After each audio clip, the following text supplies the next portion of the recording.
Acho que não tem que se preocupar em ser igual a ninguém, porque a ideia é exatamente que seja diferente.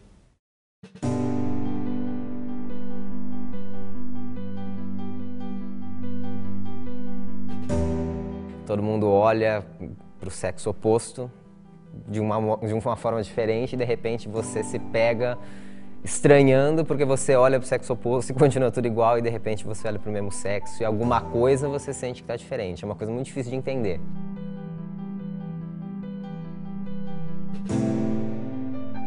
Isso não aconteceu numa certa idade, acho que desde sempre eu soube disso. A partir de um certo momento eu comecei a perceber que eu era assim.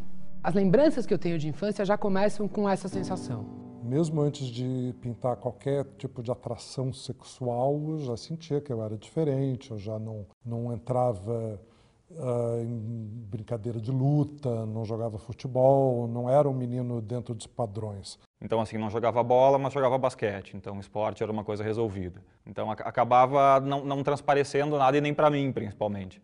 Eu brincava de boneca, tudo conforme tem que ser, mas as minhas Barbies ficavam uma com a outra e eu não gostava de brincar com o Ken, é verdade. Os homens sempre me chamaram a atenção desde pequeno, tipo Rocky Balboa. O filme do Rocky Balboa era uma coisa que sempre me fascinava, então brincava de boneca. Eu tinha atração por personagens de história em quadrinhos, por super-heróis, por heróis de televisão, esse tipo de personagem, mas eu não sabia exatamente o que era isso. A princípio eu sempre brinquei de boneca, sempre tive amiguinhas. Nunca me excluí assim por isso, né? Por me sentir diferente nesse quesito. Eu nunca tive problema em lidar com isso. Era uma sensação de estranheza, mas que não me causava um mal-estar. Desde que eu me conheço por gente, assim, eu sempre fui uma criança gay clichê, assim, né? Eu lembro, como criança, eu já pensava num modo assim, por que eu não poderia viver como mulher? Mesmo tendo nascido, digamos, menino. A minha percepção ela foi acontecendo quando eu comecei a observar o homem, quando eu sentia um pouco da sensualidade masculina.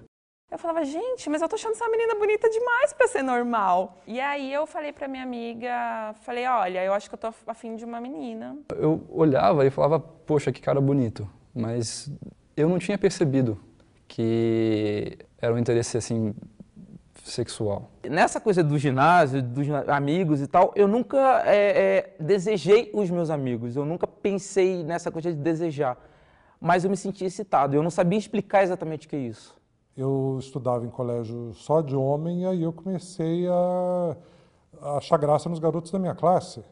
E aí eu comecei a ficar melhor amigo dos meninos, mesmo sem jogar futebol, mesmo sem ser o estereótipo deles ali. Eu queria seduzir aqueles caras. Eu queria, se o máximo que me era permitido era tê-los como amigo, então eu quero eles como amigos. Todos eles. Eu sempre pensei que o natural da vida seria crescer, casar e ter filhos. Só que não é bem assim que a coisa acontece. Quando eu comecei a perceber que eu não ia conseguir fugir, foi bem complicado porque aí de fato eu comecei a querer fugir. Se for isso mesmo que eu tô pensando, se eu realmente for gay, eu vou querer morrer com isso. Eu posso não ter namorada, mas eu também nunca vou ter namorado, eu nunca vou ficar com menino, eu nunca vou dar esse... Eu pensava assim, eu nunca vou dar esse desgosto pros meus pais, entendeu? Começou aí, tipo, a maior luta que eu já travei na minha vida contra alguma coisa, que era de não, eu não sou, eu não quero, se eu não quiser com muita força, não vai rolar. Eu tinha medo de ser julgada por Deus também, assim. E pela minha mãe, pelo meu pai e tal, acho que mais pela minha mãe. O ser homossexual é uma coisa que você é ensinado também desde criança de que é a pior coisa que pode te acontecer. Seus coleguinhas de sala, se eles têm que te xingar, a primeira coisa que eles te xingam é de viadinho, é de gayzinho, de qualquer coisa do tipo. Então você vai absorvendo aquilo ao longo dos anos e aquilo se torna a coisa mais absurdamente negativa que pode acontecer. De repente, quando você percebe que pode começar a acontecer, é um medo. Porque, né, a referência que eu tinha de gay não era o que eu sou hoje, o que os meus amigos são hoje, o que eu enxergo como gays hoje em dia, assim. Era esse carro alegórico ainda. Eu não queria ser como tal pessoa, eu não queria agir de tal maneira, não queria ter esse trejeito ou ser desse jeito, mesmo sabendo o que eu era. Eu tinha algumas imagens de estereótipo muito fortes, eu tive algumas imagens muito fortes na minha infância, mas isso nunca demarcou para mim, ser gay é isso. Imagina em 1980 e alguma coisa, 88, sendo uma cidade de 25 mil habitantes, e você não tem nenhuma referência, nenhum amigo, fala, não, aquele cara ali ou aquela pessoa ali vai te, sabe, ela é parecida comigo. Essa falta de modelo, de referência acaba deixando a gente descrente. Eu custei a acreditar muito tempo. Os estereótipos existem, claro, mas as pessoas são completamente diferentes. Eu tinha medo de me aproximar de alguma dessas pessoas. Eu odiava a Cássia Eller, porque ela, de certa forma, me lembrava as coisas que eu imaginava, entendeu? Então, tipo, era duro pra mim, entendeu? Também comecei a ter amigos gays e ver como eles estavam bem, como eles viviam bem. Assim, eu precisava ter um role model, eu precisava ter exemplos de gente que estava bem para poder saber, dá para ser. Se ele é gay, eu também posso ser, porque ele é igual a mim. Ele gosta das mesmas coisas, ele se veste como eu me visto, ele faz as mesmas coisas que eu faço, nós temos os mesmos amigos, então eu acho que é esse o caminho. Eu lembro de um momento de um cara virar para mim e falar, isso é uma fase, vai passar. E aquilo ser extremamente reconfortante para mim, né? Porque era alguém que estava me dando uma pista. Aí eu fui reparando o quanto isso era diferente quando eles começaram a me mostrar que era diferente. Quando os meninos começaram a mostrar que eu não era igual a eles e que isso incomodava a eles muito mais do que a mim. Mas eu já me achava tão não igual a eles em tantas coisas. Gostar de menina era só uma delas. Todo dia eu chegava no meu colégio e eu sabia que eu ia passar por uma tortura psicológica. Todo dia. Eu chegava, as pessoas me olhavam, as pessoas falavam e faziam comentários e xingavam, não sei o quê, e eu todo dia tinha que passar por aquilo. Não tinha com quem conversar.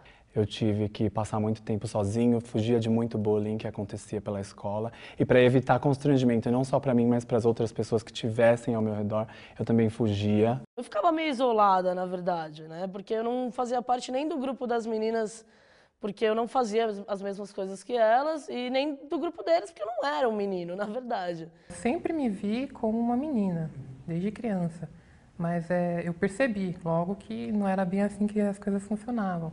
Eu tinha muito medo do que ia acontecer. Eu queria que alguém tivesse chegado naquele momento e me dito, tudo bem, André, vai dar certo, você pode escolher o que você quiser. Eu acho que não tem problema algum, você vive a tua vida diferente do modelo que teu pai implantou, enfim. Eu não queria esconder essa parte da minha vida de ninguém.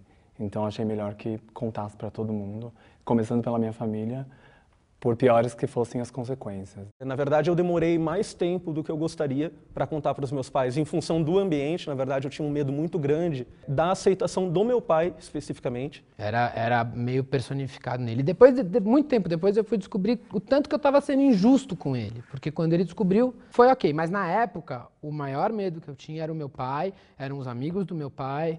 Eu imaginava que eu teria grandíssimos problemas com minha família, que talvez deixassem de me amar. A minha mãe perguntou pra mim, e aí eu falei não, eu sou lésbica e tal, e aí ela foi um caos, assim. Bom, minha mãe ficou chorando durante uns 4 meses. Ela fazia qualquer coisa, ela olhava pra mim e ela chorava.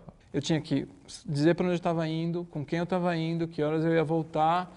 Passou a ter uma crise cada vez que eu saía de casa, porque eles sabiam que eu era gay. Você não é mais o mesmo, você mudou, quero ver seu boletim. Aí eu entendi que tudo aquilo que eu tinha construído até hoje não era mais nada. Aí eu falei, mãe, é porque eu sou gay? Os pais acabam sabendo sempre, né? Não tem como esconder isso, na verdade. Chegou num momento, um pouco antes dos 26 anos, que a minha mãe me deu uma jogada na parede e falou, você tem um problema que você não fala qual é, e eu sou sua mãe e eu tenho que saber. Por pura pressão, eu acabei contando. E um dia ela chegou para mim e falou, eu sinto que você tem alguma coisa para me dizer.